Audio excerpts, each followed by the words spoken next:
What's up, Juventini? Welcome back to your channel dedicated to La Vecchia Signora, the AJC. Alberto, I got my man Skanga with me. How you doing, brother? We won yesterday. I want Yes. everybody to remember that before we get started. I don't like the header that Berto typed down here. I already bitched about it. Hey. Whoa. But what?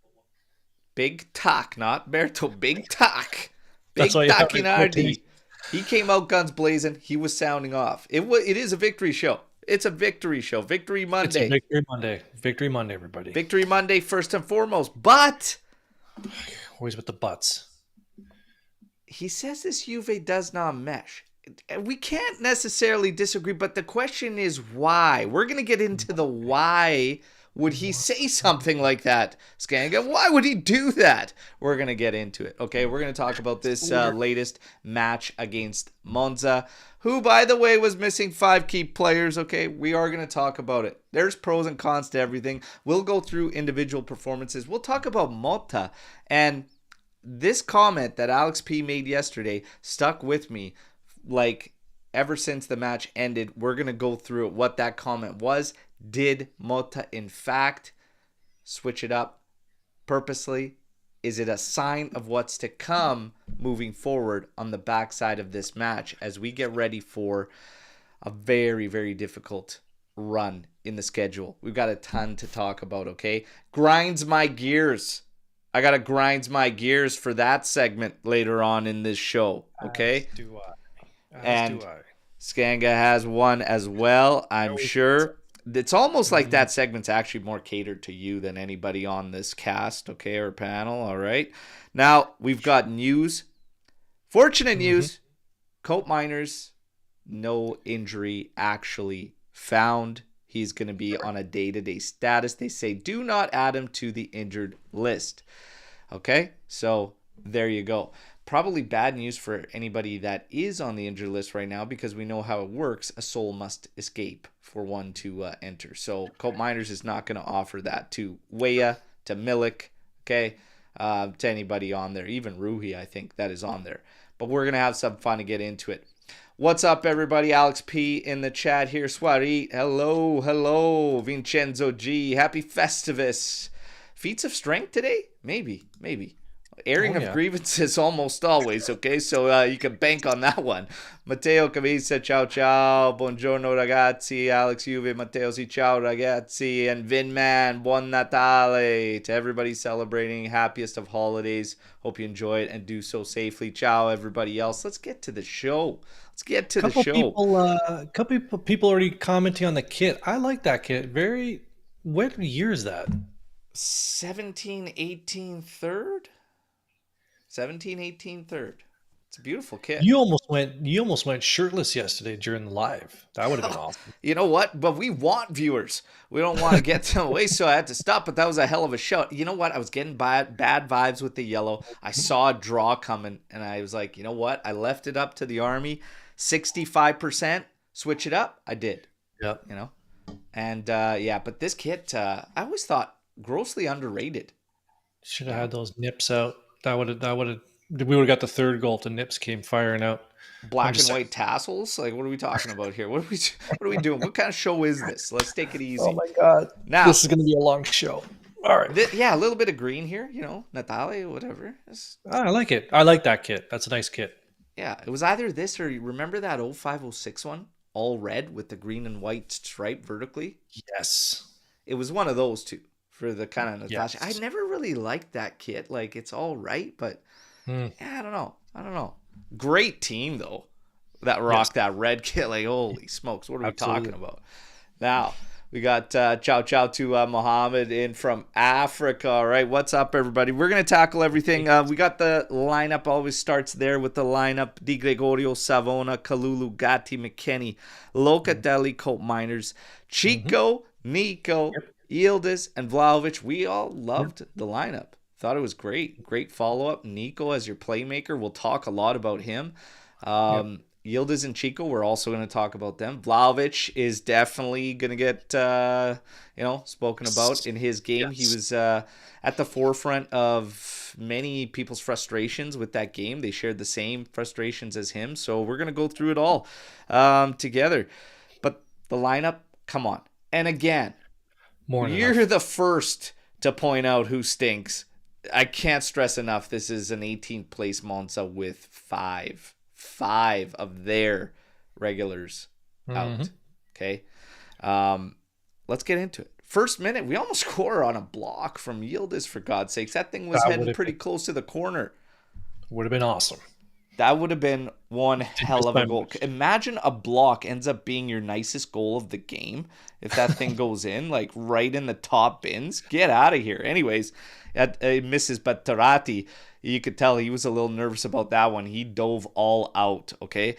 Ninth minute, this is a bad giveaway from Nico, and we just start off very, very sloppy. I mean, I think we have it here. I mean, look at that. So Nico's on the ball right here. Locatelli's directly ahead of him. Look at the space ahead of him. Now, one of my frustrations is, like, I don't know, we make things so difficult, but Nico played a really good game. This was just infuriating to me because I don't understand how you don't make a little touch pass here. You try to go backwards.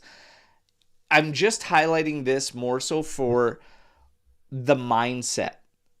And something that I think we see a lot is how quick we are to recycle and think we're going to go that way rather than, and probably missing silly plays, because Koopmeiners can probably get in the mix on this. I thought he was on the handbrake way too much yesterday and had some balls that he should have been looking to advance. Take a little more risk in the game. Take some risks, please. Nobody is doing that. This was just brutal. And in the end, what happens? Caprari, who's actually standing just beyond Locatelli, who's on top of Nico here in the photo, he just reads it like a book, and he's running. You can already see him start his trot on that space, and he just takes it. He goes all the way the distance. Luckily, absolute garbage shot and wide of Di Gregorio's goal, but it's infuriating. And another thing that's infuriating is even if we slide that into Locatelli there, normally a player would just attack directly at that line there and look for somebody to make a run beyond and slip the ball. We probably would have ran forward as far as we could, stopped, and turned around again, because I don't know why we want to do that so much. But that is an assumption. You have no proof that that would happen. However, you have enough evidence to say that that probably would have happened. The probabilities are high. High probabilities. All right. Now, we come through unscathed there. 12th minute. We get a corner kick coming in. It's punched away by Tacchinardi. Gonzalez is all over it. Nico heads it right back on goal, but a little too close to the keeper. That was a good chance to jump out ahead. But on the ensuing corner kick, hey, by the way, predictions. I called two things. McKennie set-piece goal and a Nico Gonzalez goal. First one, McKennie set-piece. Taps that bastard home off Koopmeiners' delivery. 1-0 Juve. Let's go. Giddy up. That's a good finish. Ball is behind him. I know he's on the doorstep. People be like, standard finish. Still a little tricky, right? I think it's a little tricky also for the guys going up ahead of him and sticking with it. But, yeah, it was nice. It was nice. I'll take it. Set-piece goal? Yeah, come on. We got to start doing that against these teams. Have to. No, we did talk pregame about the sellies that people have and how, but like Koopmeiners just takes everybody else's celebrations, even though his is still the best. Just put the ball in the back of the net and just run back to your position. But he's just taking people's sellies. That's fine. I guess that's his thing. Yeah, but he also gave shit to Yildiz for taking Del Piero's. He's like, enough's enough. Find something, kid. You know.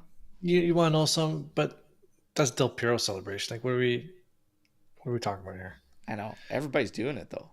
I mean, Girelli with the women, she's doing it all the time.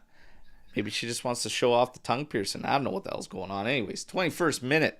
Cross in. Okay, you guys.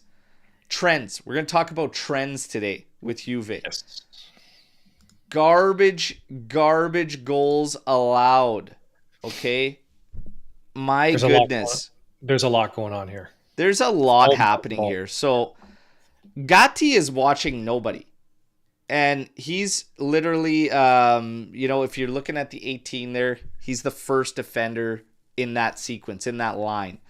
McKennie is right on the penalty spot pretty much, pretty close to the penalty spot. Shielding this Monza player, I believe, is Danny Motta. We need to communicate there, and I don't even know how McKennie gets into that sequence in the first place and doesn't stick to the outside, okay? But that's just one little gripe I have here, is that Gatti needs to establish that too. But at the back, so Koopmeiners is right at the top of the edge there. He's following a player in, making a run. Kalulu doesn't end up taking him off, okay? He doesn't end up calling him off and moving to that man. He's going to stick to the outside because McKennie is in. Okay, that's fine. The problem is that he drops off completely as if he is challenging that man. Okay? It's not Koopmeiners. And he's on the backs. This is Kalulu. He drops off deep, practically to the inside the 6, and then wants to attack the ball. It's too late. You've given yourself way too much ground to cover. And I don't know. It was like he was caught between two minds. Is he moving in to assist Koopmeiners, or is he staying to the back post and watching that man? In the end, he does neither, because Koopmeiners comes in, and if Koopmeiners had just trotted normally and stayed up to the top, he actually would have been in the prime spot to just clear the ball out. But we make a fuck show out of this thing, man. Like, it's just crazy. That's a good summary of it. It's just, that guy was just wide ass open. Yeah, clearly, you said it perfectly. Caught between two minds. He had to be more decisive. I think him and Gatti, this was their worst game in a long time. They're gonna have these games. They're gonna have games where it's just nothing was working. This was it. That was proof of it. Good thing they sort of sorted out as the game went on, but that was first half. Kalulu was having a stinker, and I mean, even beyond this goal, but it is infuriating because, again, like, this trend of goals that are avoidable continues, and it's infuriating. And another part of this trend is something that's shifted. If you remember, we talked about it a lot at the beginning, earlier in the season. Juve goes up a goal and we look good. Yes. Now we don't. It's like a complete drop. And it's been like that for a while. So the first half of this half of the season, it was, we go up 1-0, game's over. Game's over, we'll just take control of it. But it's just we let teams in. We let teams back in. I don't know if it's, I don't want to make excuses. Is it fatigue? Is it, what is it? Is it just, losing Bremer? At some point, those excuses are starting to, and at some point I say now, those excuses are starting to wear thin. It's like, you got to be able to figure it out, guys. You've played enough together now at the back. You got to be able to figure it out. It's just, again, like, force a team to, like, really beat you, but leaving guys unmarked in our area when you're not. I mean, are we outmanned? Are they stretched? Look, we got 5 guys around here. I mean, they've got 2 in the area, a third coming in here. We've got more than enough to not leave a guy all alone. And in the end, we all know Birindelli, his history with Juventus, it's his son that scores against us. Okay, so Birindelli makes it 1-1 level. Fuck my life is what's going through my mind on that watch along there yesterday. Okay, but frustrating one there. We got to go back to work. By the way, everybody, drop a like while you're in here. We're going to keep it rolling. 38th minute. Savona cross over to the back post. And what I liked about this whole sequence in the start, and I've been pushing for it and adamant about it, is Chico moved in centrally. And it opened up an avenue and lane for Savona to come up and get a little bit of space. Savona's got to hit the first cross on the fucking one time. Okay, that's beef number one, is that I don't understand why we are so slow in everything we do and we have to wait forever. Anyways, still plays around. He still ends up getting a cross in. It's a good cross. It's going back post. McKennie attacks it, plays it back in. It's blocked by defender. However, on the block, it pops straight up and is moving towards the opposite post. Locatelli just comes in here. He knows exactly what he's doing. He shields this guy off. This thing bounces right in front of him. A little touch, and Nico pounces on that thing immediately and slaps it home. 2-1. Beautiful. Okay? That was a NBA style box out. Like, he knew exactly. Yeah. I had a little bit of an issue with his control there. I don't know if he was trying to just do that, just to put it on the ground. I'm not sure. Doesn't matter. It worked. But what he did, the way he boxed that player, because sometimes, there are times, and I didn't think Davide Massa had a great game yesterday. That was the referee in the middle. Sometimes players get called on a foul there. Yep. Right? But he did well. He didn't do anything excessive. I'm talking about Locatelli. And in the end, that little touch gets him a helper. So there's your apple. That's all it takes sometimes, okay? So we got Weston McKennie off of Koopmeiners. He gets the assist on the corner. And then you've got Nico Gonzalez with the touch from Locatelli, okay? And it's 2-1. Looks like looks like Nesta's been sacked by Monza. There you go. So, hey, Nesta, it is what it is. It's business, man. So, you'll be fine. Merry Christmas. Oh. You'll be fine. Yeah, Buon Natale. Wait a couple days, Monza. Come on. You savages. What are Have we, a animals? heart. You know what? Hey. God damn. Whatever. But, sorry, Nesta, but that's a you problem. Now, we got to keep going. Halftime. We got halftime. Coming out of the half, Koopmeiners taken out. So, I'm not really sure. Didn't see any signs of anything going on through the game. But then finally, the chat updates on the watch along that it is, in fact, a concern with the adductor. Thuram comes in. Yes. The Thuram call on him coming into the game, for me, represents 1,000% how suspect we look throughout that first half every time they actually challenged us offensively. Okay. Break things up, help out Kalulu, who was having a stinker that first half. Yes. And we still had Nico at this time in the 10 spot, rocking up there. So we didn't completely go muscle. But the frame of mind wasn't to kill this game off in the second half.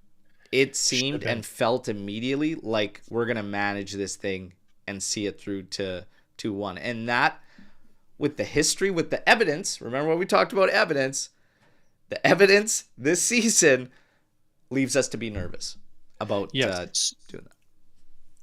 I was on the main yesterday, and the first thing I put out in the second half was, I thought we finished the half well. We started the first half well, had kind of a lull in the middle, and then finished this first half well. I said, let's keep that going, how we finished the half. Boy, oh boy, did we do the exact opposite. And we talked a little bit about in the green room. I think we can get into more detail now. We had very little confidence that we were going to not tie that game. Very little confidence that Monza was going to tie that game. Whatever. I just see, and I don't know if I really. I don't know. It's a weird feeling. I wouldn't say I had low confidence that we weren't gonna win, get the game or win the game, but I didn't. I just don't like that approach. Like, I think I can't stress this enough how bad that side is, and we continuously make teams look far better than they are. You can manage a game without having to drop back so much and absorb. And if you're supposed to be a possession-based team, so I guess I'm caught frustrated with, are we actually working towards what Mota wants to see, or are we reverting away from it into something we don't even want to do? No idea. It's exactly. It's a little bit frustrating because my mindset was, even if you get Thuram in this game to help out that, which I think was a fine call, I have no problems with it. But the attitude and the mentality on a team that you just had 62% possession in the first half, for me, at the start of that half is, guys, we take over the ball, you fight, you press, you win it back, and we take that third goal. And then we look to control and see this thing through. But we did nothing of the sort. Nothing of the sort. There wasn't a real push or any real type of ambition for that third. I'm trying to pull up a stat here I saw on ground duels. And like, how many transitions did we just stop, pull up, and shut down and just say, nah, we're just gonna hold now. And so there's no real ambition to go and get that third.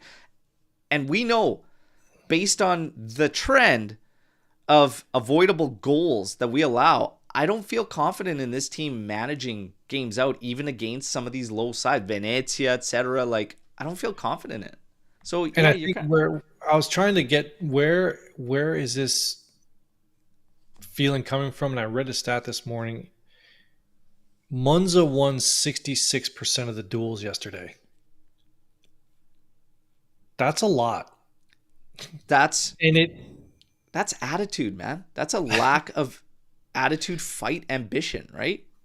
And I know sometimes, like, you and I will gripe a little bit. Stats don't really tell the whole story. I saw that this morning, and that said to me, that looks about right. Yeah. And that's why Turam, because in the first half we lost, I think it was 65% in the first half. Sorry, the first half it was 75%. We lost. Yeah. So to your point, that's why Turam had to come in to try and fix it. We only lost 65% in the second half, so whatever. I guess he fixed a bit of it. Yeah, it's just I don't know. It's really weird. And again, we're gonna tie in this Tacchinardi thing with this Juve does not mesh, but kind of why. Anyways, we go through.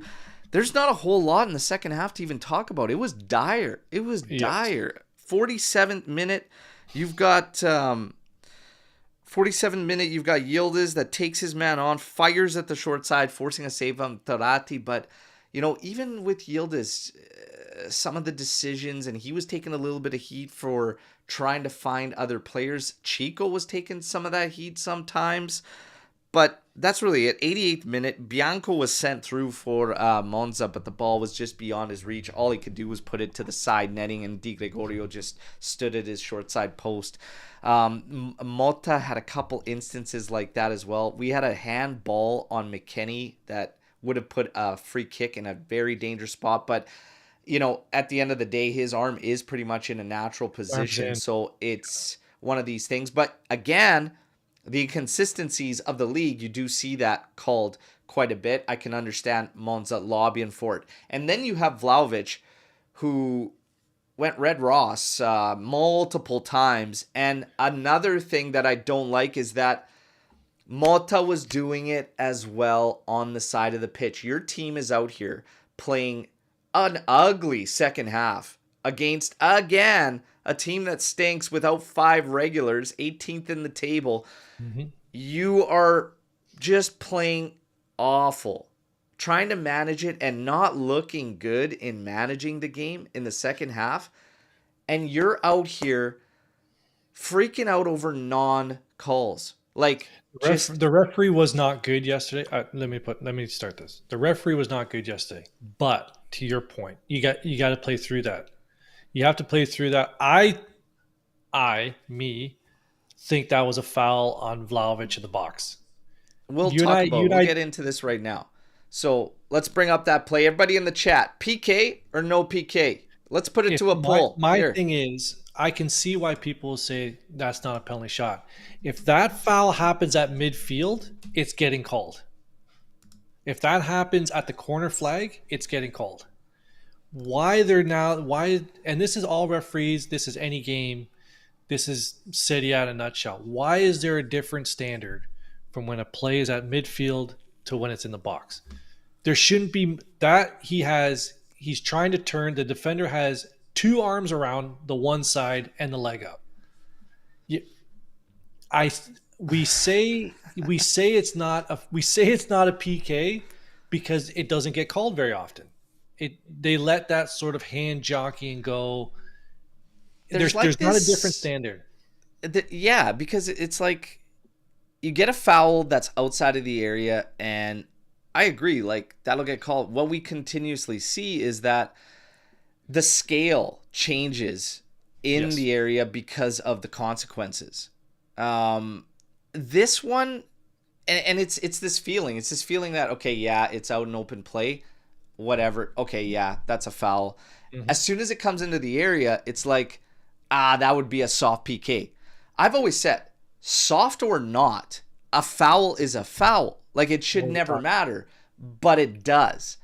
Yes. My thing with this whole play is, I have a hard time believing it's completely like a foul because the two of them are fighting and everything. And Vlahovic doesn't, he's still mostly in front of the defender.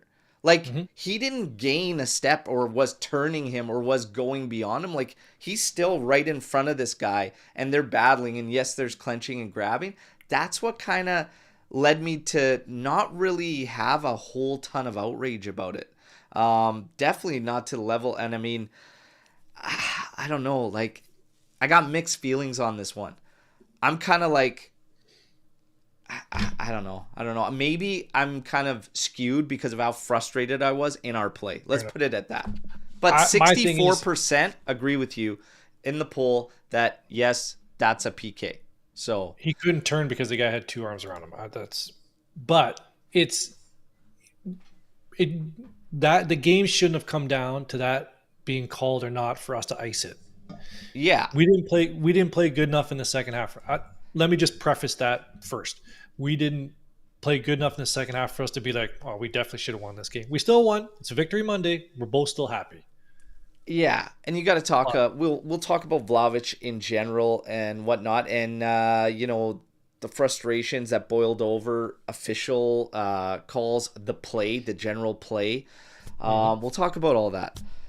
It ends there. I mean, there's not a whole lot to talk about in the second half. Your overall thoughts kind of on this game. Your overall thoughts at full time. We'll talk about some of the player performance. We'll rifle through ratings and then get to all the aftermath because there is a lot to talk about here and break down in this game. So what do you think? At end of November, I predicted 3 wins, 3 draws, and a loss in December. We are currently at 3 wins, 3 draws. It was ugly, but we needed it.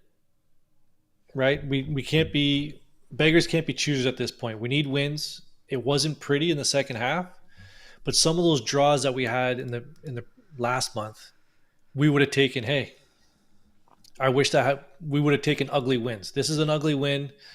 There's not a lot you can take from this one. Probably nothing from the tape in terms of positive other than Nico. There's nothing you can take from this and, let's carry this bit forward to the next game. Not much of that. Yeah. Just happy with the win. Some days today. For the ref, please. Should the ref get a day? What's the ref's rating in this match? Do they have those? You guys know how I feel. I think all the refs are shit. And I always say the same thing. I always remain consistent. The ref didn't change or do anything for the outcome of this game. He did not. And we didn't need to bank on this plug for sealing the game, as Skanga perfectly mentioned. But I agree with me. I also don't think he was terribly inconsistent for that match. I just think he was a non-real factor, but some of these instances, I think he was terribly consistent. But you know what? If you want to fire away, and here we go. Adam's going to fire some days out. And you know what? Just for Serie A officiating in general and lack of consistency overall, you can't let the referee dictate it. You got to fight through that stuff. Now, we carry in. We are going to go through like my overall thoughts on this game. You guys know. I've let you know plenty of times. Attitude. Like, we have inconsistencies in our team that it feels like every time, because again, we see the comment here. Someone said we need to build on this win, as ugly as it was coming in from Trim. We need to start a run. Yes, we all know that. The problem is that you're getting victories and you're not gaining confidence from them. It's like you're getting it, but the question marks all remain. With Cagliari, you see, okay, let's get a playmaker in that spot, in the 10. It doesn't mean that can happen and all of a sudden our attitude just can be shit on the pitch and it's going to work. Everything still has to fall in line. Koopmeiners has to take off the handbrake, and not just him, but other guys. My overall thoughts, get the ball out of the feet of our fucking defenders quicker, please. Midfielders, stop bombing forward and asking these guys to break those lines. Just come back and build up as a team. I'm sick and tired of watching Savona, Kalulu, Gatti, Savona, Gatti, Savona, Kalulu, Savona. Fuck, guys. Seriously. Midfielders. Now you got two of you guys that could pull the strings. Locatelli and Koopmeiners. Go fucking back. Please. Pick up that ball and let's advance together. You don't have to all bomb for it. It's fucking infuriating. That's one of my main thoughts is please midfielders. There is no excuses. Get back, pick up the ball, and progress it. Stop asking these guys to do that. It's insane. Oh, yes, and I know exactly where this is going. I know exactly where this is going to go. That's your fault. No, because it isn't. Because it still points to something that we talked about earlier when you're talking about conceding goals. Figure it out. It's been long enough. These guys have space to carry. They have passes they can make. These are not passes that you need a certain type of caliber player to even fucking make, first of all. And we're not pulling the trigger. And furthermore, besides the actual ball playing, the speed and tempo of which we do it is pathetic. That's the biggest thing for me. It's just too slow. You know, it's we have done it sloppy, with speed, way too slow. Even if you had your dream center back there that can move the ball, the midfielders need to be the guys pulling the strings. Period. Yes. And them bombing forward, also too soon, plays a part in what? Counterattacks that you saw that we gave to a dog shit team like Monza. No disrespect to them, but yes, I totally just disrespected you. 100%. But yeah, it all plays a part. So we got to figure it out. But that's infuriating. For me, I thought the first half was decent. I thought there was a lot of good sequences. We were making runs beyond the defense, looking for through balls, but then it just stops. So consistency for me is massive. We don't have it. Consistency, tempo, and the third is going to be a shared understanding in the attack of what we're going to do to break teams down. Those are hit and miss from game to game. So there was a long time where you and I were getting into it in the group chat. Yeah. And I said, hey, listen, we'll figure it out. I'm still giving this team a lot of leash. However, you are still on the fence with a lot of things. I'm still on the one side of the fence. I'm still keeping it positive. However, there is no argument anymore with me and you on what you just said.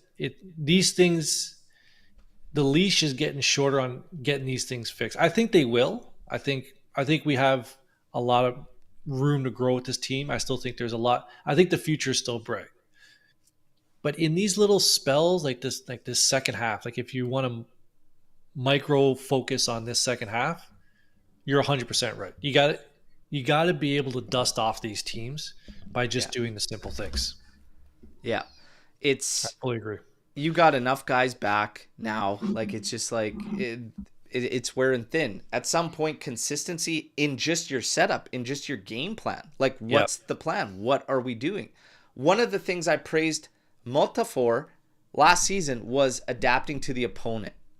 And I'm going to say it didn't look as safe as it does with us. And is his game actually translating over for Juventus? We're going to get into that. But first, let's rifle through these player ratings, and we'll go through man of the match quickly here because, there's a lot, like I said, to tackle in this aftermath. So first off, we got Di Gregorio in goal with his rating. Not a ton of work there for him in this match. He finishes up with a 7.6 rating here, and I don't. What do they start at? 6 or 6.5? 6. And I don't believe it should start that high, if I'm going to be completely honest. Not start, excuse me. I don't know if he needs to get to a 7.6. I probably had him at like a 6.6, 6.7 is good enough. Like, agreed. Yeah, did his job when he had to. Yeah. Savona, 6.6. I think it was a quiet match, but nothing crazy. I thought he was all right. Yeah. Offered a lot of overlaps. Did he was one of the 3 struggling at the back in the first half. It was McKinney defensively, not offensively, that struggled. Kalulu struggled first half. Savona struggled a bit in the first half. Gatti was kind of actually good throughout, better than the rest. Didn't really have a down section of the game, but 6.6 is fair for Savona. Gatti I had a little bit higher across the back. I'd probably put him 6.9. He got a 6.8. Right, that sounds about right. Kalulu finished with a 6.5, and I think that's probably right on the button. Fair. Yeah, somewhere between 6 and 6.5. First half brutal, but he cleaned it up second half. Weston finished with a 7.9. He did a lot yesterday. He played 3 different positions yesterday and had a goal. I get it. Defensively in the first half, it was a lot of offense came from that side, and he was making questionable decisions on trying to do too much defensively rather than just keep it simple. That brought his score down. He did find a goal, a big goal for us as well. I'm going to say he finishes with like a close to a 7, maybe a 6.8. I'll put him at close to a 7. I don't think he needs to go to pushing 8. No. I think he would be over 7. I'm okay with like a 7.5. 7.5 there. Yeah. Locatelli 7.6. I've got him at a 7.5. That's a quiet 7.5. He had a good game yesterday. Yeah, he was just solid. Typical stuff we're seeing from him this season. Yep. Koopmeiners 7.3. I don't see it. Didn't see it. No, I don't see it. Defensively, doing his thing, but even there, some questionable markings and a lack of markings here and there, and really not pulling the trigger when he needed to. Handbrake on. For me, he was like at 6.4, 6.3. I would just put him at a 6.5. He was on the field, didn't hurt us, didn't help us. Conceição finishes with a 6.6. That probably fair. He did a lot of work. He kept getting double teamed. Didn't produce much. He was working. Sure, 6.5. He was same thing. All right. Yildiz finished with an 8.3. That one, I have no idea where the hell that one came from. I really. Somebody help me out in the chat. 54 touches, 27 for 30 on accuracy, 3 key passes. Probably did it, but where are these key passes? What are the 3 key passes? I was like, I don't know. 2 out of 6 on crosses. Well, they're called. Okay, this is where it is, because they're calling him to create 2 big chances, but they were calling big chances that I didn't even see created. Like, they gave us big chances in the second half, and I'm like, where are you finding these big chances? Was it that shot that he had saved at the front post? My rating for him, though, is slightly higher than Conceição. I'll put him at like a 7. 6.8. Agreed. 6.8. Agreed. 7 would be fine. Nico Gonzalez finished with a 7.3. He should have had the 8 point whatever. Nico gets like a 7.7, 7.8 from me. Yes. He's my man of the match yesterday. And I think the only guy I'd put in the mix was Luca for me, those 2. Yeah, I'm still thinking about it. I'll let you know. Vlahovic with a 6.5.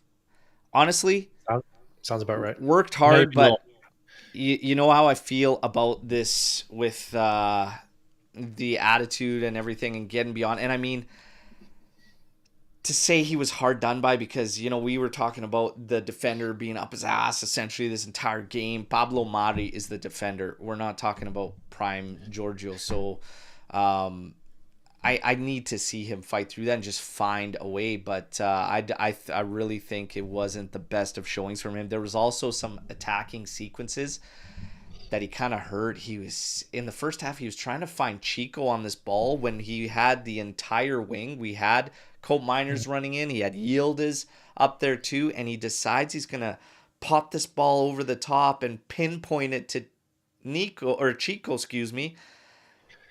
And then second half we had fast break, and again we just pull up, we slow up, no ball progression, turns back, and I think coughs it up. It's just.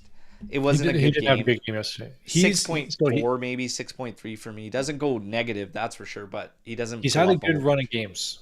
We have to give him his flowers when he does have good games, and he has been playing well. He has been. I've been saying he has been playing well. Yesterday was not good.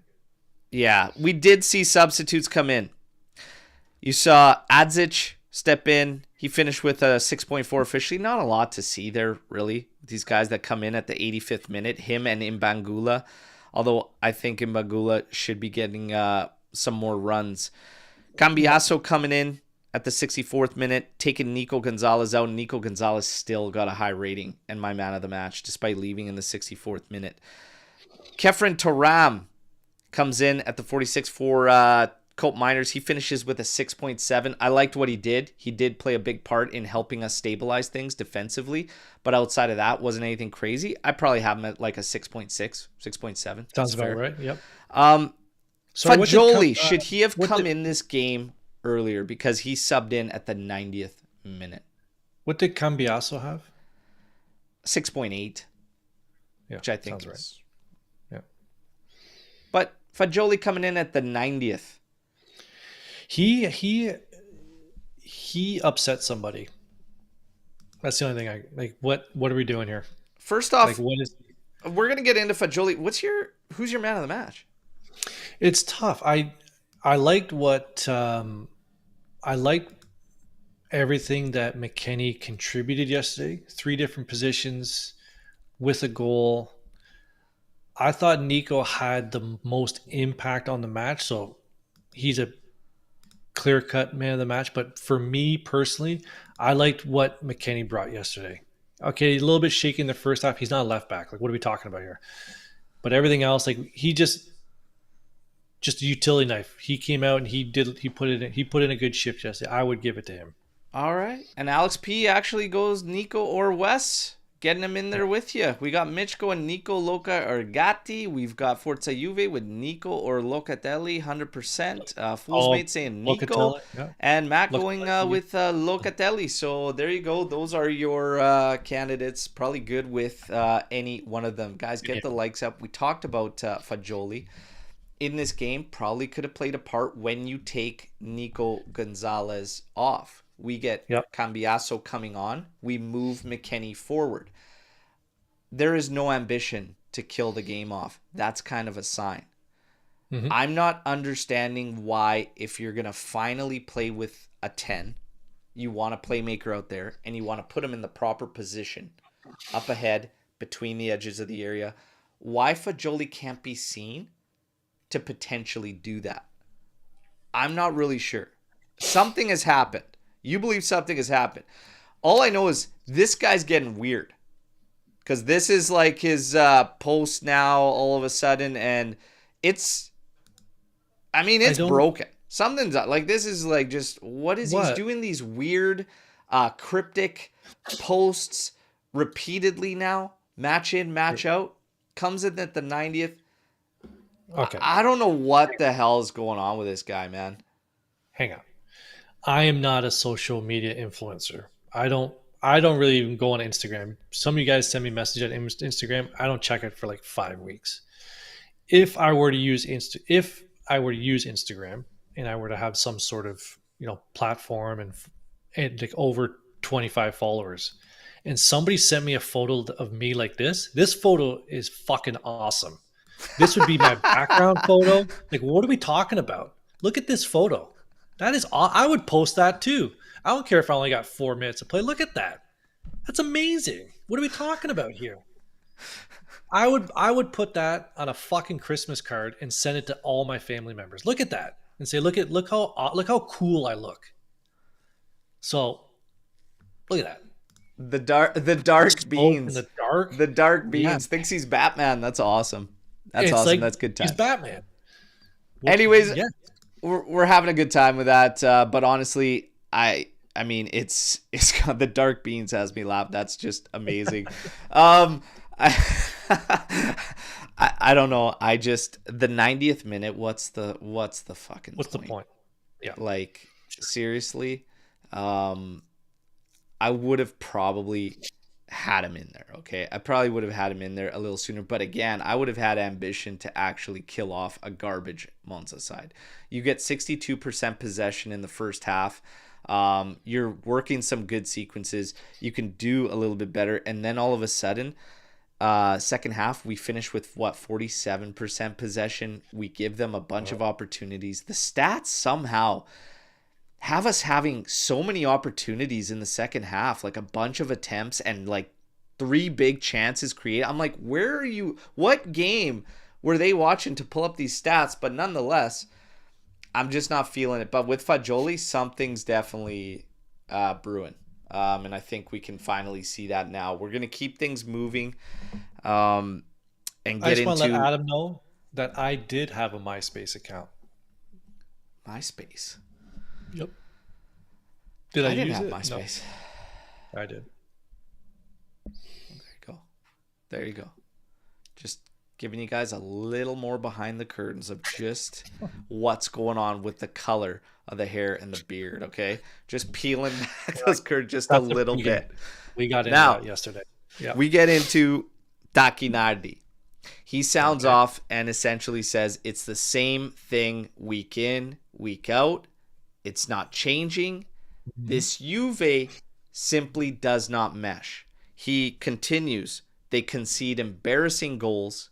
And Koopmeiners is going to get hit because he says Koopmeiners away from Atalanta does not work. All right, so where do you start here? Okay, so he's sounding off, and this is his thoughts, and he actually is echoing a lot of what a lot of fans are feeling. Yep. This Juve does not mesh. Is it meshing for you? Does it not mesh? I still think I'm not judging this team based on 17 games in Serie A. I still think we have players out that were playing well, like Cabal. Remember that guy? He was a staple at that left back. Bremer's out. I still think we have some meshing to do.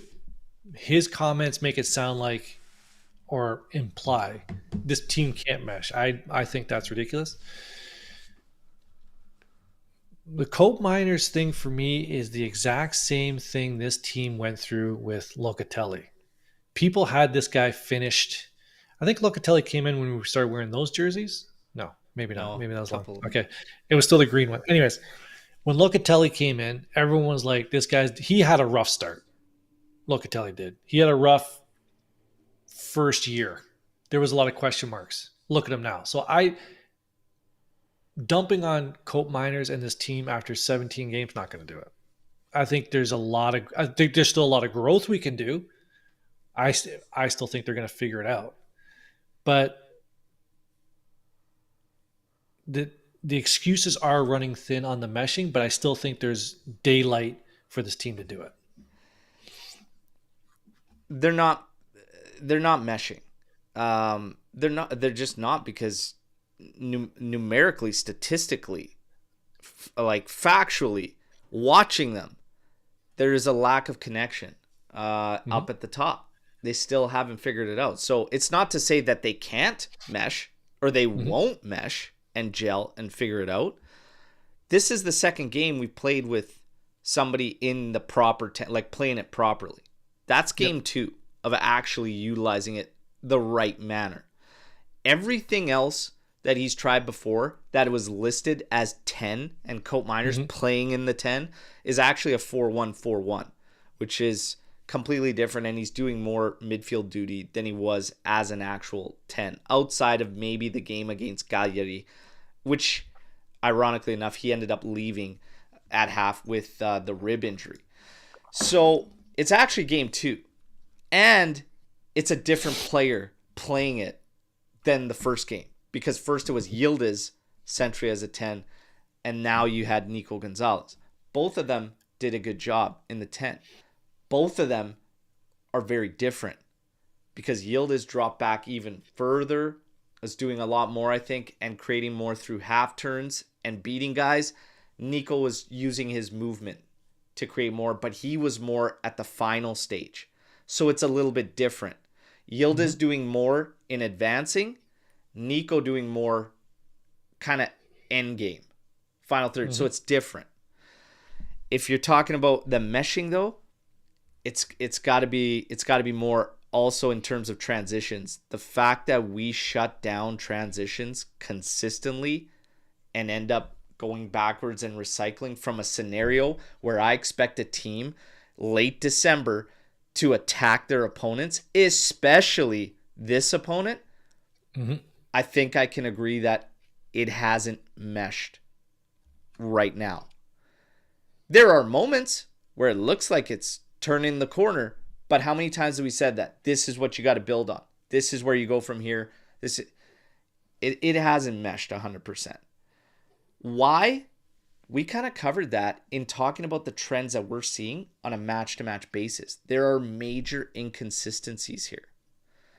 And this is why I go hard on Mota. He's got to figure that out. He's got to find a way to bring out the consistencies. Ultimately, it falls on him, yep. Yeah. So I'm not really freaking out about Tack's comments on that. I kind of like, yeah, I mean, it isn't really gelling. You can't say it's gelling when you've got a team worth 600 million euros on paper and you're drawing 20th place Venezia, who absolutely suck. And to say it's gelling. The thing is, that's not a one-off game either. You've got 10 draws. So, and they're shit teams other than Napoli and Inter who are doing well. Though, take those draws aside, you're drawing teams that you need to play better against. And so a couple of those games, maybe you don't deserve a draw in. So I'm not really outraged on that comment.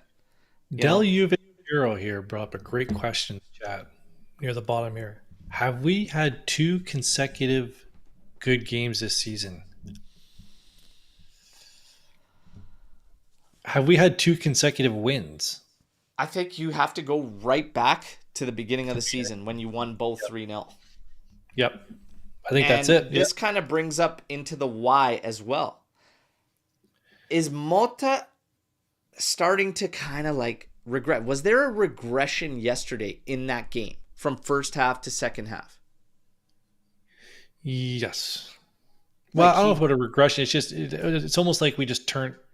Is it a regression? We just turned off. Like we didn't get scared because of how suspect the backline looked and just said, fuck, we're not going to go out guns blazing to kill this game off. Should they have tried to kill the game off? So is changing your tactics regression?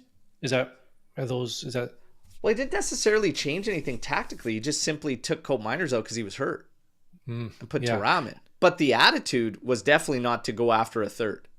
Yes. If that's what you're saying regression is, then sure. There was a change in mentality, I think. Is that from Mota? Is that the players? I don't know who that came from. Whoever it came from, it was a bad idea. Playing with fire. And the substitutions kind of that followed led to us not really. You had a like for like, other than the fact that when Nico left, Cambiasso came on, which moved McKennie forward, which became very robust, which is not going to be going for that third. That's going to be clamped down.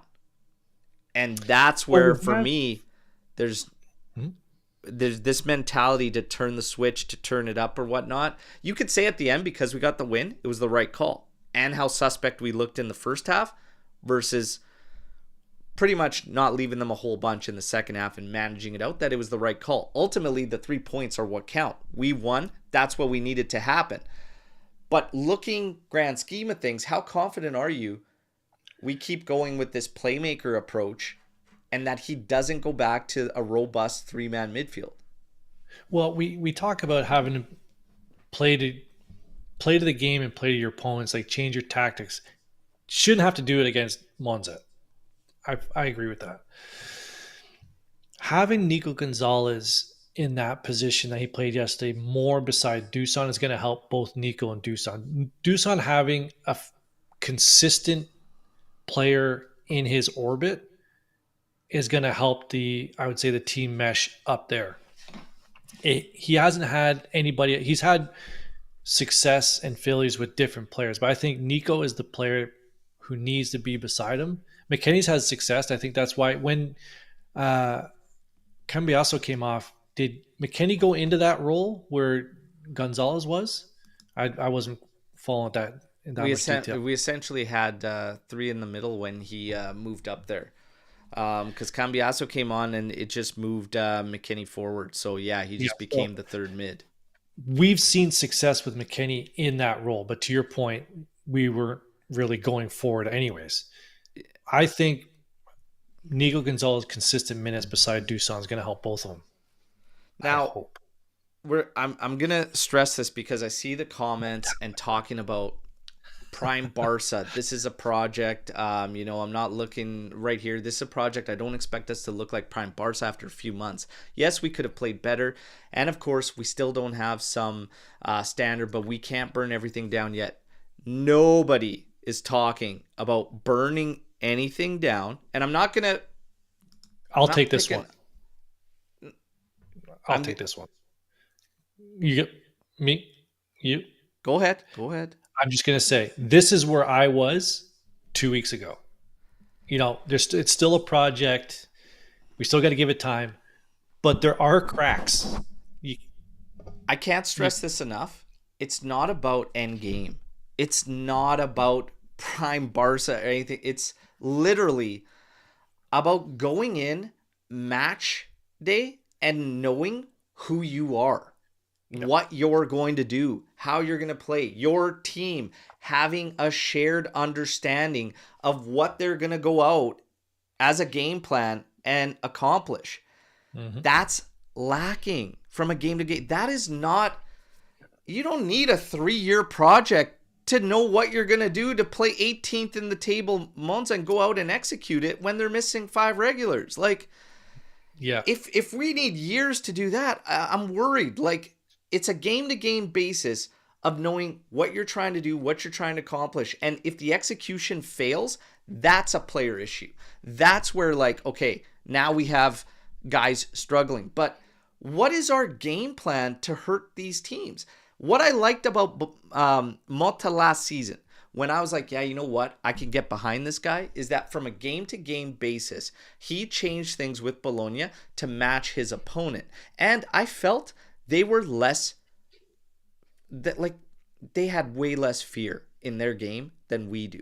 So is that the pressure and is that the run of results adding up to Motta? But I have a serious question if we are truly getting what made Motta kind of popular decision amongst fans to bring in. I'm not so sure I'm seeing some of the pros that we brought up for him. So somewhere along the lines, something hasn't translated, to that degree. And that's okay to say that all of it hasn't translated over yet. But if we're talking about just plain Jane, your game needs to come through. It's late December, everybody. If you don't have your team playing your game or understanding what you want to do to these teams and struggle with this types of opponents repeatedly with lack of ideas, I need a little bit more. I need a little bit more here. I guess Inter or Napoli or teams at the top where you're like, okay, I got to really go in there tactically to figure out what, protect against this part, attack against this part. Against Venezia, Parma, and Monza, you are both, physically and on paper, off paper, talent-wise, from soup to nuts, you are a better team and you got to dominate these games. And this is why I question, there's a fine line between you want a coach that can adapt, that can change things up, and not always be one-trick pony. But at some point, you also got to say, what's your bread and butter and what do you want to be as a team? At the start of Mhm. the year, we were like, okay, here's the ideas of what he Mhm. wants to do. And they were clear and definitive. Throughout all this, you went from one problem you had to fix to several. And now, like you said, there's cracks. And now it feels like almost, oh shit, we got a hole here. We got a pat. Oh shit, now one's opening up here because now we have no mentality in this. Okay, we got, oh crap. Now all of a sudden we're suspect at the back. Everything's shaky. And it feels like it's just freewheeling on a game-to-game basis. And that's why we're not getting traction and moving forward. So there's many, many things going on. I got to start seeing us actually push for his ideas of what he wants his team to be, because right now it feels like we're getting the job done. We're doing things, but I don't know, the attitude, I don't know. And when we talk about attitude, Vlahovic comes up yesterday, was pissed, went off, take his sub. Everybody's got their thoughts on this or whatnot. I just, for me, I didn't like it from Malta. I didn't like it from Vlahovic. I mean, he's also looked at from younger guys, as we have a young team that Juntali has kind of built this season, looked at as one of the leaders too. That was a great point from Lou in our little chat there. I just feel like, sack up, man. Like, seriously, all the guys. Remember at the start of the year, that's another thing. Attitude. We weren't bitching. We weren't pissing, moaning. Where is the team that was in Leipzig that went AWOL despite all the odds going against them? It's a good question. Because now we're bitching and moaning over a non-call against 18th place Monza in barely anything of a foul. Attitude. I think, yeah, but it's not this hasn't been game in and game out. This, for me, it was a one-off game where frustrations are blowing over. To me, it's a whatever. It's a non-story for me. People are blowing this out of proportion. I really don't. It's becoming a little bit more frequent over the past 4 matches, though, and that's probably frustrations because why? Because your game plan isn't being implemented. Now they're all feeling it. You don't think the team's feeling the pressure of all the draws? Look at McKennie's interview. Yes. McKennie was talked like that is a prime piece of evidence. He's asked by CBS, "Hey, how great is that to be undefeated?" And he goes, I wish it felt unbelievable. It's great to talk about statistically," he goes, "but it doesn't feel that way because our game is not translated." He goes, "We don't know," and that's the worrying part. We don't know why it's not coming out or translating on the pitch. I would feel a hell of a lot more confident if he's like, "Yeah, you know what? We need to pick up the tempo. Like, we play rather slow, like transitions. We need to actually follow through with them instead of backing off." To go out there and just say, "Well, we really have no idea." And it's not just him.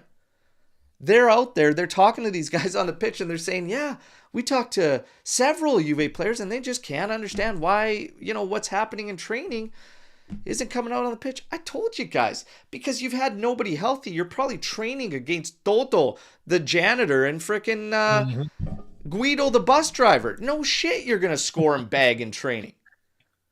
But that's a prime piece of evidence, McKennie's interview, that they're feeling it, right? So naturally, I think frustrations are going to boil over. When it comes to Vlahovic himself, he just he's not getting much for service and everything. He's become almost this piece now, as we bring more midfielders forward, that is almost a decoy.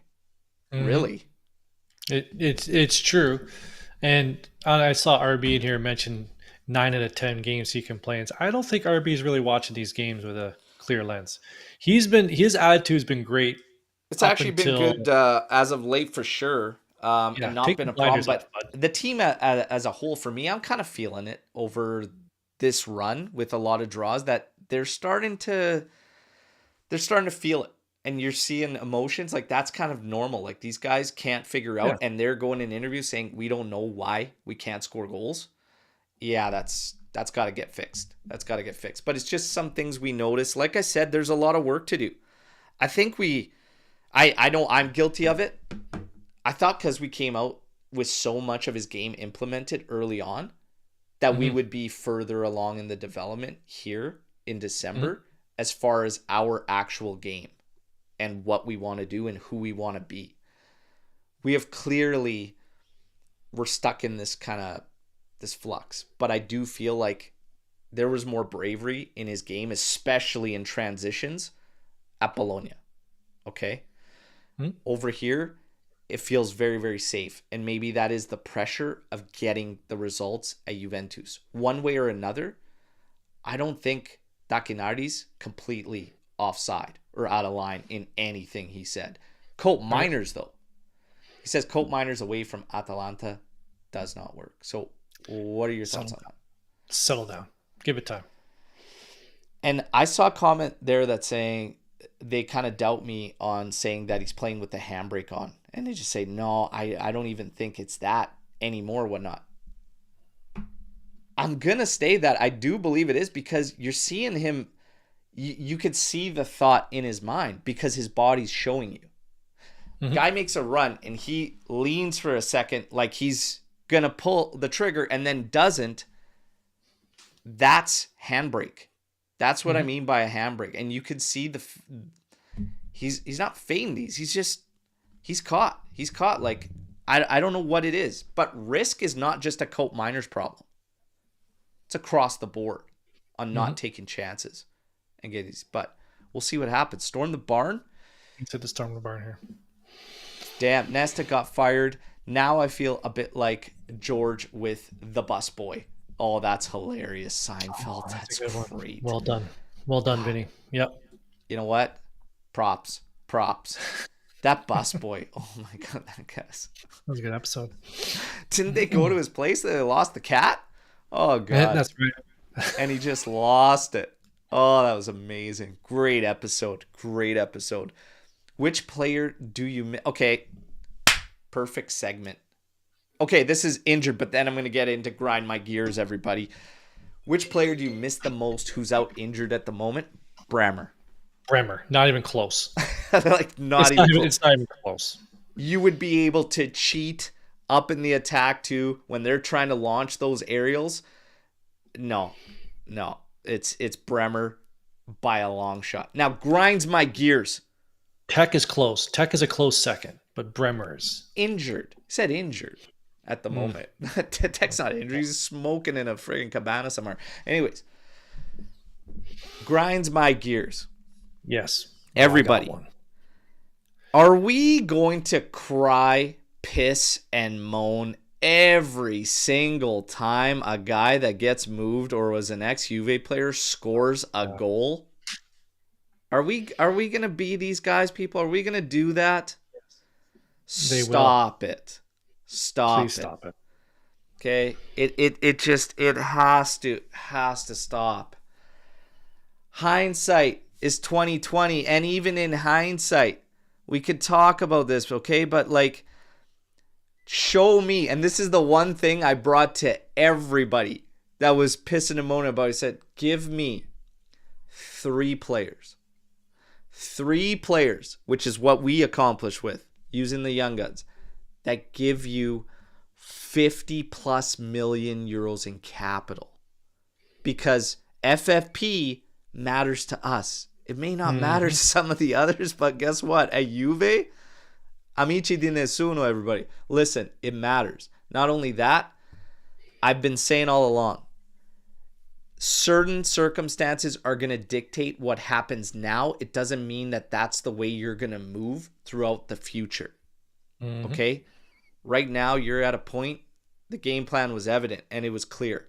You're going to move young guys and get your capital there because you had a roster that had expiring contracts with players that are on down values in a market that is overall down. You ain't going to do it. You're not going to do it any other way. That was a sacrifice that had to be made. It is what it is. It is what it is.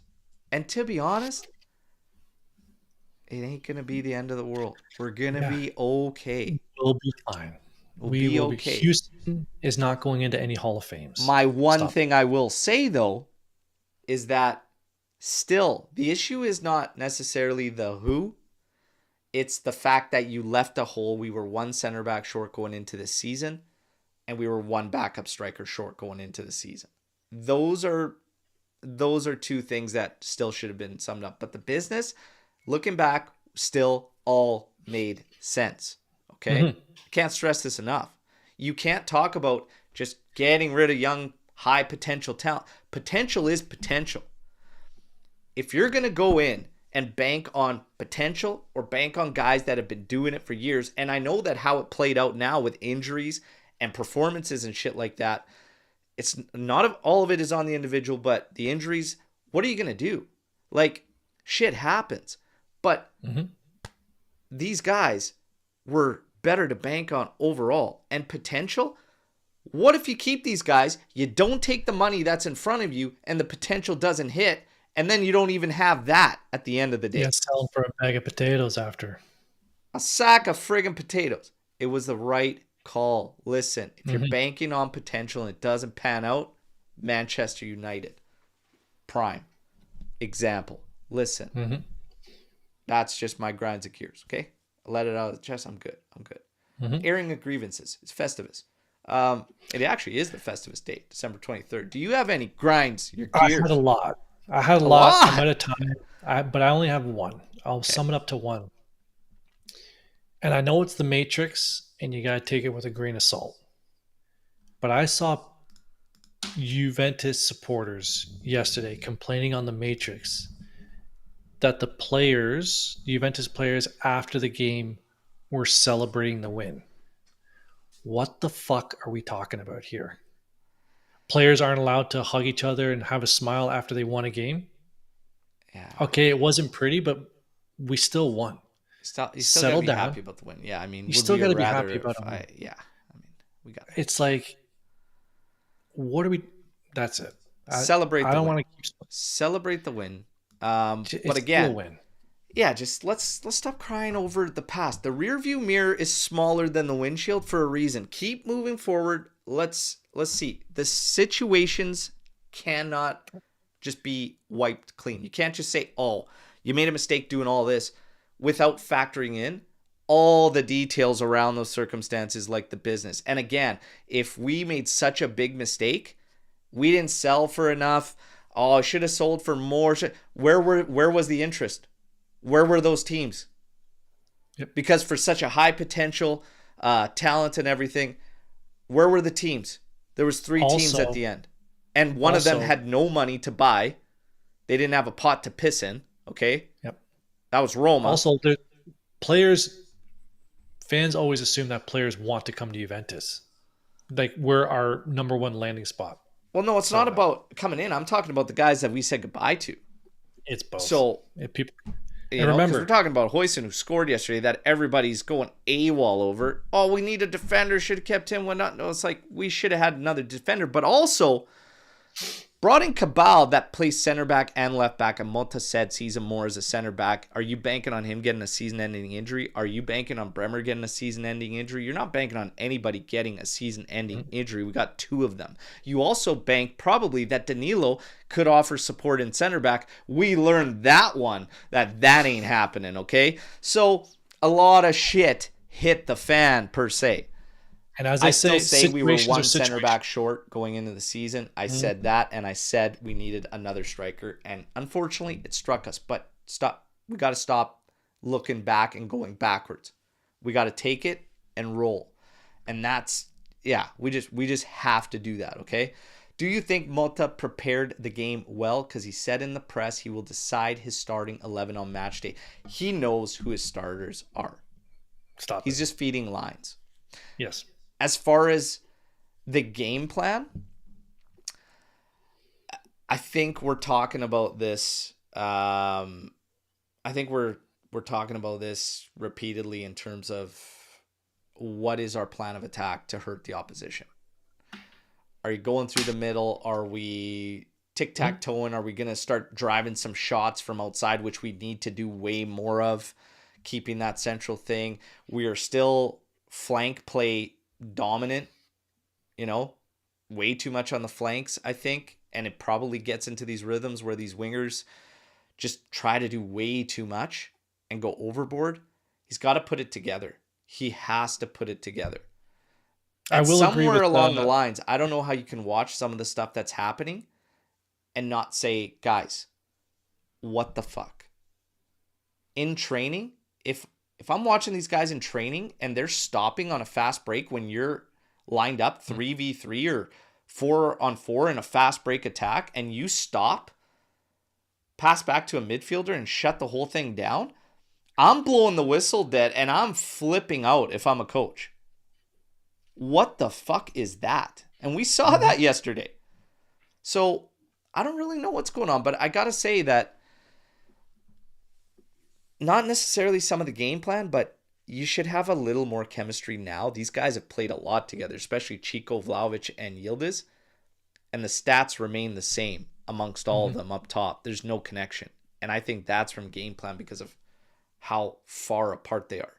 There's a lot of work to be done there. That's all I'm going to say, man. There's work to be done. Big one next week. I agree with RB Comps that next week's a 6-pointer. That's huge. Huge. Big one. Who do you think has a higher chance of winning Serie A? Inter, Atalanta, or Napoli? Oh, God. I'm not even answering this question. Next question. We get through the gauntlet coming up, and we make a friggin' run when nobody least expects it. When everybody least expects it. That's my answer. How is Sandro doing? Oh, he's doing great. Adam. Jesus. He's doing great. Adam. What are you doing to me here, man? You know what?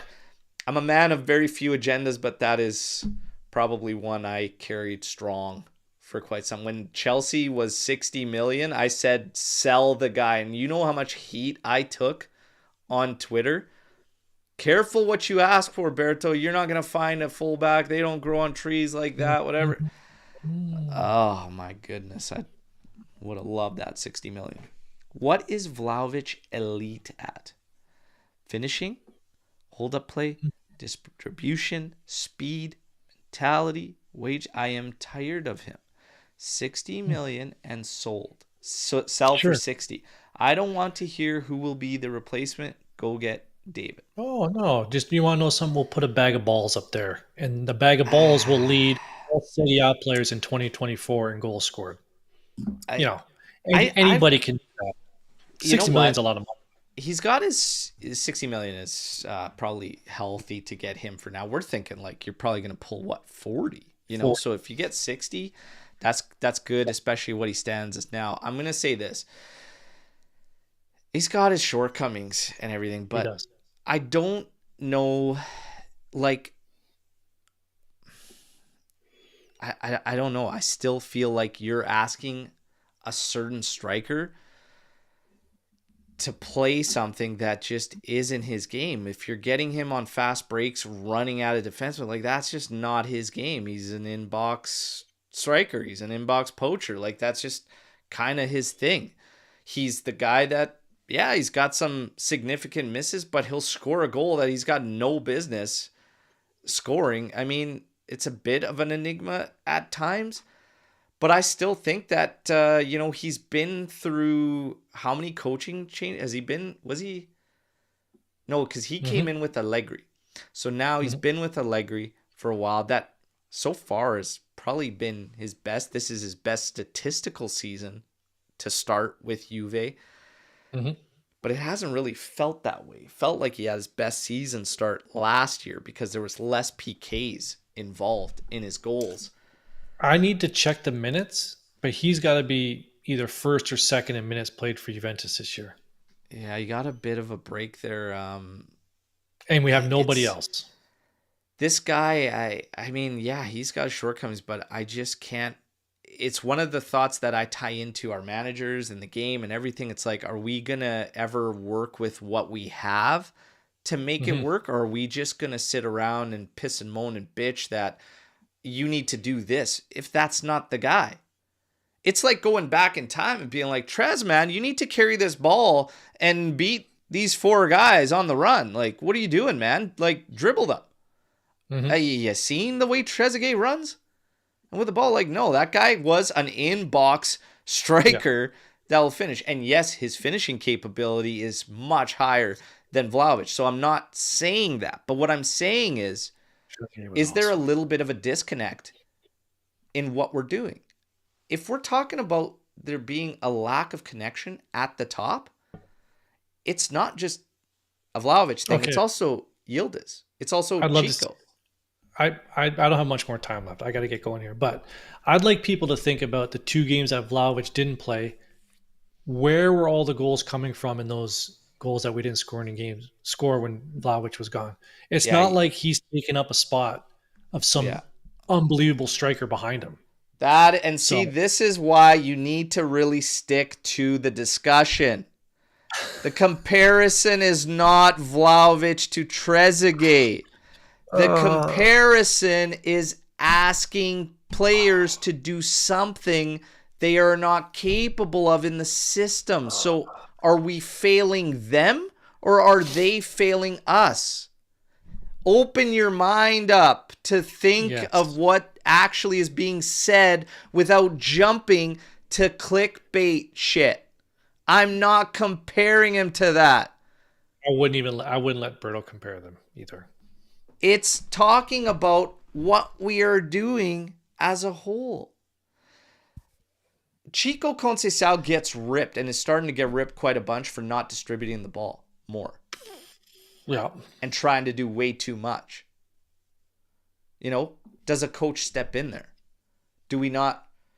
Is he missing progression? Is he missing some balls to try and find Vlahovic? I could tell you what, go back 2 games ago. Go back 2 games ago where Vlahovic was making run after run after run and handbrake on. Yeah, the handbrake's on because nobody, even after looking at dead, staring at dead, nobody even thought to send that ball through. Mm-hmm. There is team failures that are happening, you know, and I'm not defending the guy 100% or blindly because he has his shortcomings. We all know. Yes. But at some point, there is no perfect player. Okay, you go back in the day, you can argue that there's some perfect players. There's a couple. All our guys on our roster currently have shortcomings. Yep. Are we just going to completely always want to wipe the slate clean and start over from scratch? Just say over and over, this guy's not good enough, this guy's not good enough, this guy's not good enough, this guy's not good enough. Or at some point, are we going to say, okay, fuck, how do we make what we have be the best for us? Yes. That is why I'm looking at bigger picture, at the team, at the game, and at MOTM. I don't want a coach that has to fucking chase one guy over and over and over, be it Calafiore, be it Xerxes, and just say, you gotta have these guys. What the fuck? Are we turning into Conte with Lukaku and we're gonna fucking just be chasing, like, you gotta have this? I need more. I need a coach that can see what a player brings, take the shortcomings in stride, and put it together. So for me, I'm looking at the team before shredding individuals. That's just me. And if you got a rock, buddy, it's all good. I'll go into the solo mode and I'll keep rocking some Storm the Barn. Merry Christmas to everybody. We got one more game this month. That's a big one, Fiorentina. We are going to talk January real quick, everybody. But Merry Christmas to you, big guy. Always a pleasure. Merry Christmas. Remember, all the best. Set the tone, kids. Set the tone. Set the tone. Set the tone. All right, everybody. We're going to get into solo mode here. Okay? And we're going to rock it.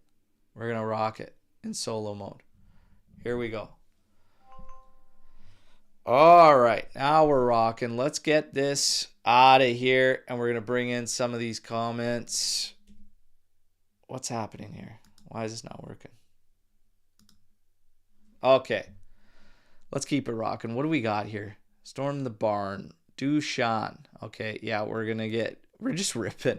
Dushan had a run of 4 games scoring. He didn't score today, and people again are chatting bullshit. People just want blood. It's so tiring having to deal with them every day. Kudos to you guys for doing it. You know what?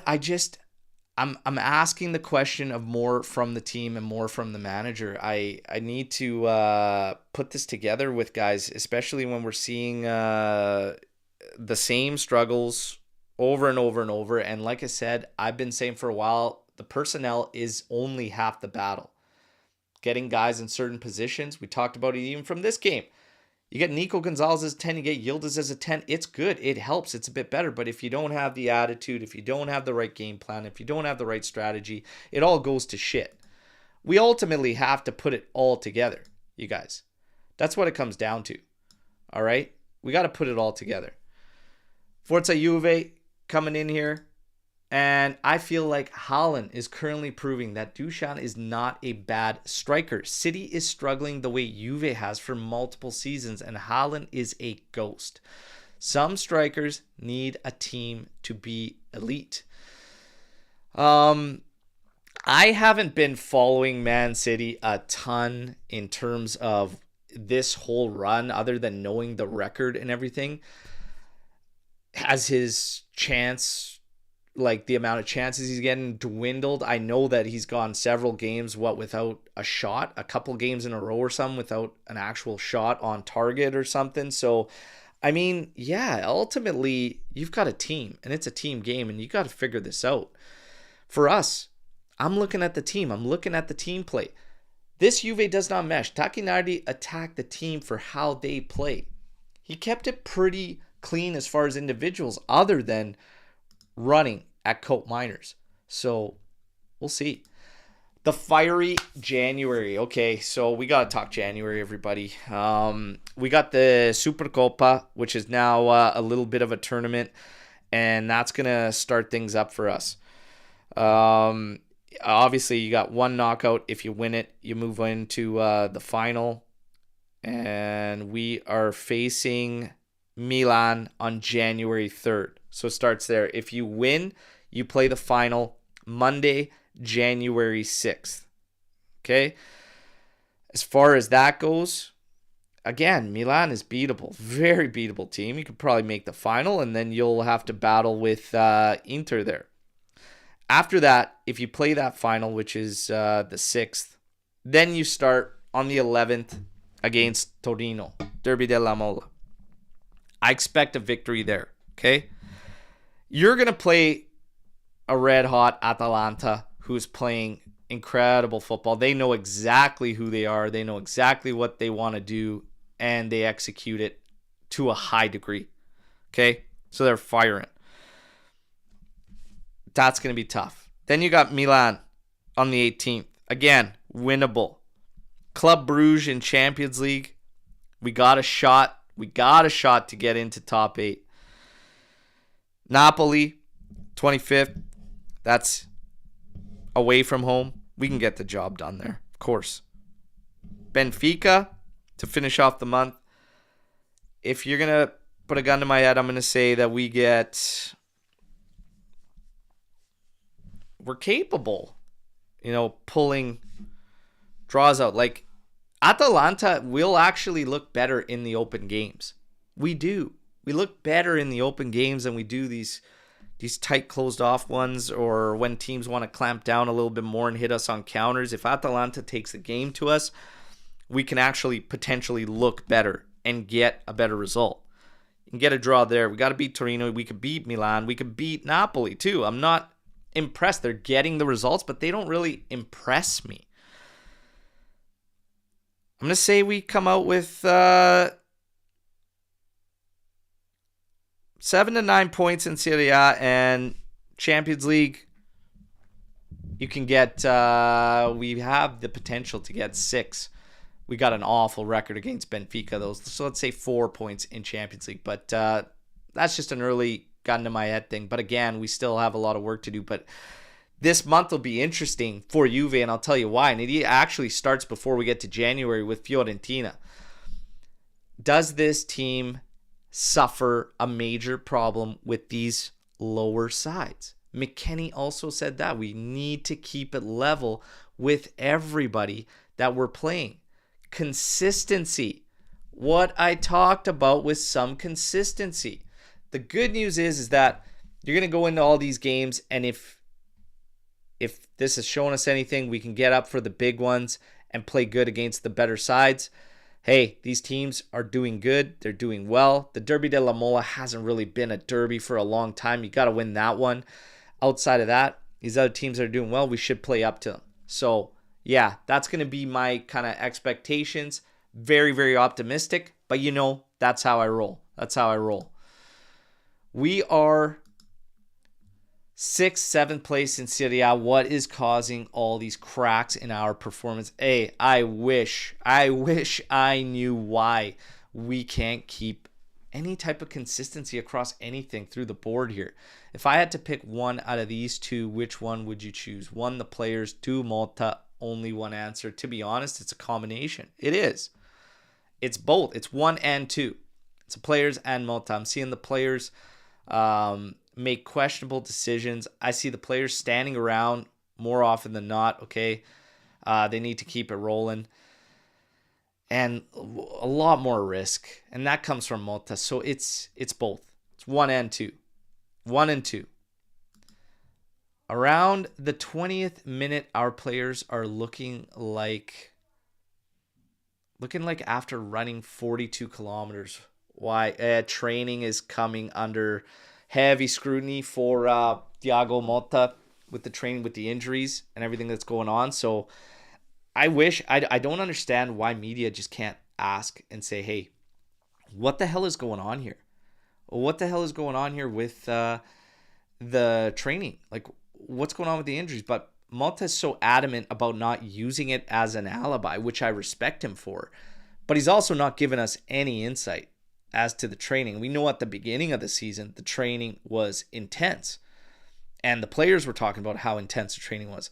That can't carry through when the matches begin.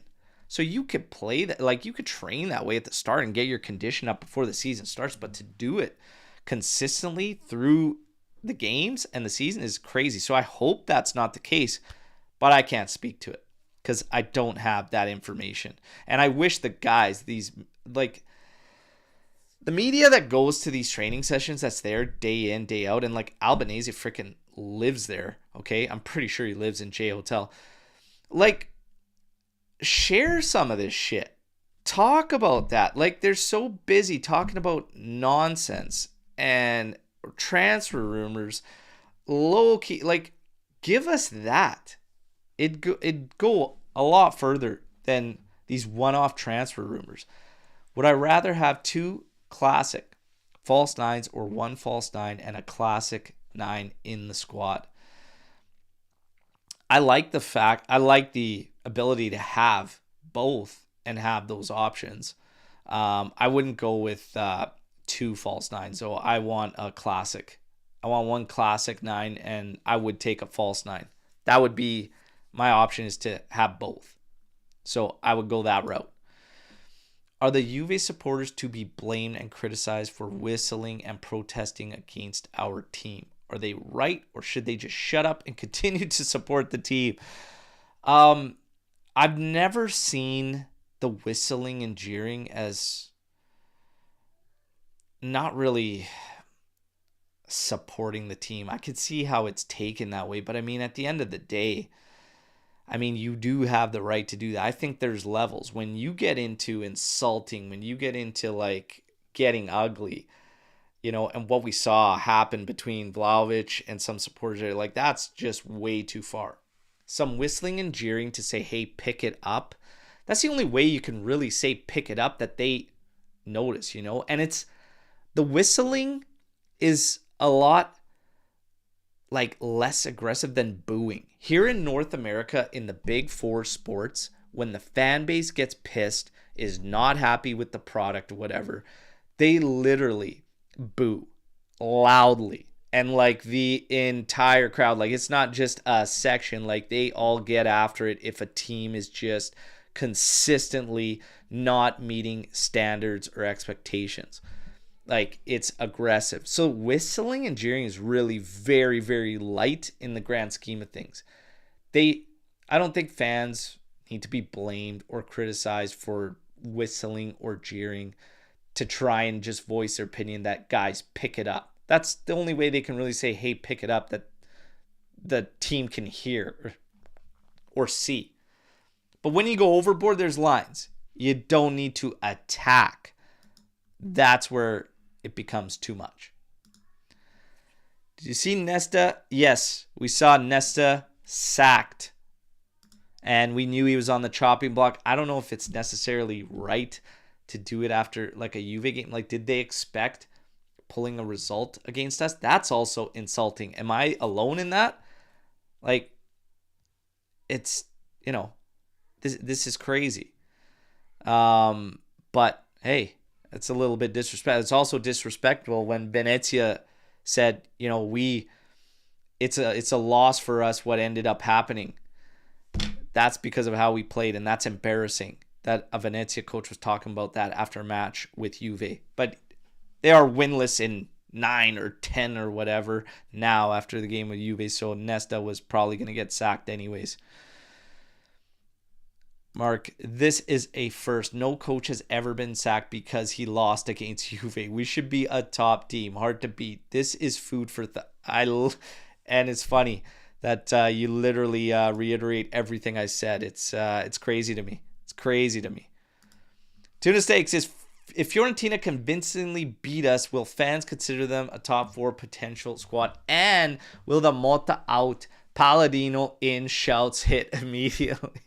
Motta out has already begun in some places. I've already seen that and everything. I've seen Giuntoli take a ton of heat. And this is interesting too. I want to talk about that and be curious to see some of the thoughts here, because Giuntoli's taken so much heat and everything, but like, they're just paired together. And everybody's like, Giuntoli and Motta aren't going to be the Juve we need. They're not going to create anything that we need to see. A sporting director historically has never just simply been tied to a manager, and that's it. This is literally Giuntoli, making decisions that he believes in building this squad and getting this squad to where he wants to see him and where we need to be. He's juggling the finances while trying to be a competitive roster, while trying to bring in some fucking income that we need, while doing so with a roster that had expiring contracts, depleted talent and whatnot, and leadership that just all evacuated with no contingency planning done prior other than flash signings and a ton of filler. He had a mess to clean up, and I don't know why the two of them are tied. He made a decision on the coach and everything, but has he already gone to the point where we need to crucify this guy, that if something doesn't go right with Motta, that Giuntoli is also out? I'm not so sure I'm there, but I do have eyes on Giuntoli for certain decisions. Free agency, whatever, going through this injury crisis, trying to spend more money, the Fagioli thing. We'll talk about this, but it's interesting. It's interesting. But Giuntoli, we got eyes on him too, but I don't think the two are connected. He made a decision on the coaching. And again, there's been many coaches that have needed a bit to get the ball rolling. I'm sure if we look across the board at some of the other guys out there that are now doing very, very well, there were a couple right now that are doing well that had shouts for them to leave. So we'll see. As far as Fiorentina goes, I think there's going to be a little bit of drop there. Lazio, number 1 candidates to suffer from a drop in there. I don't think Atalanta's going to drop. Napoli potentially could drop off a little bit, but they're still going to be in the mix. So, realistically, not where I wanted us or expected us to be, or, I had higher expectations for this team and everything. But again, we're in late December, and from what I'm seeing, realistically, I think we'll be fighting 3rd or 4th. But things could change. Anything can happen. We'll see. And we still have a lot of work to do. We need 2 formations, 4-2-3-1 against the low block sides and 4-3-3 against the better sides that attack us. We've talked about this a lot. You don't need to go with the 10 all the time. There are going to be games that call for 3 midfielders. Absolutely right. But in the grand scheme of things, either formation won't matter if you're going to play kind of half-assed or, off the throttle. And yesterday, that stat that Skanga shared with the duels, you could feel that. 66% duels in favor of Monza. Yeah, we were, especially second half, like just flat as flat can be. I don't like that. There's a bare minimum to the standard of what we should be seeing, and it needs to be met. If we don't finish top fourth and qualify for Champions League, what will be the consequences for 25-26? As a follow-up, which year do you think we will seriously challenge for the Serie A? Okay, so I don't know what I mean, I know financially what the consequences will be for 25-26 not reaching top four, and it will have an immediate impact on, this project, this build, whatever the hell you want to call it. It's going to have immediate impact losing that revenue. The revenue is key right now. If they're so tight that they're literally banking on round of 16 action in Champions League, when I said the focus needs to be domestically this season, that kind of shows you where we need to be. The numbers are also there too in terms of the debt that's carried, the negative on the numbers that we are trying to still work through and everything, and just find a sweet spot, being sustainable before pushing for the next step. So yeah, there's going to be financial consequences. Will there be consequences for jobs? Malta? I don't think so. And you all know how I feel about it. What year do I think we can seriously challenge for the city? It depends. I mean, the pitch is going to tell us that. Right now, this season, like going into it and whatnot, I thought this was a Serie A season that you should be, especially with this roster on paper, able to compete in top two. And when you look at the games we have drawn, we should be in that mix up there. The fact nobody's running away with it, the fact that all these teams are up there and around there, and the points we have pissed away, it was a realistic expectation. We're falling flat on the pitch too many times. So how far are we from compete? We're not that far because we're kind of our own worst enemy in a lot of these matches. So I don't think we're too far. But again, the pitch does the talking. So work to be done there. Thoughts on top four in terms of confidence level and everything? I think it's going to be tight. I think it's going to be a grind. We're all waiting for the same thing. We're all saying the same thing. We need to step it up. We need to turn it up. We need to turn the tides, and we need to go on a run. We got a win yesterday that we needed, okay? Opponent aside, all this, it's a win we desperately needed. We needed the 3 points. We got to keep it going. At the end of the day, how all this, it just becomes noise. You got to find a way to get the job done, and we need to do so convincingly to get that confidence. But if it doesn't come convincingly, at the end of the day, just take the 3 points and keep rolling. Fiorentina next weekend is going to be massive, everybody. Massive game against Fiorentina on the 29th. Yes, there will be a watch along. Yes, we are going to give away the first ever triple kit giveaway on the 29th. There will be a preview show and a watch along, and then of course a post-match after. Guys, we won. It's 3 points. We still have work to do. We move. Let's see what happens on a game-to-game basis. We are going to have to step it up against Fiorentina. Let's find out if maybe that's the problem. We need this tough, daunting schedule in January that's about to face us to maybe pick things up and maybe turn that corner. Let's see. Players, Motta, it's all of them. They got to put it together. They have to find rhythm, cohesion, and consistency. Let's see. Maybe that'll be our Christmas gift, everybody. On that note, Merry Christmas to all of you. You guys are the absolute best. The watch along was a blast despite a drab second half. They're always fire. I thank you for all your support in this year. Okay. We look forward to many more, a lot of good times in terms of 2025 coming up. We've got the Club World Cup. Many of you have reached out. We're going to have a great time. I'm looking to set up some AJC events, one in DC, one in Philly.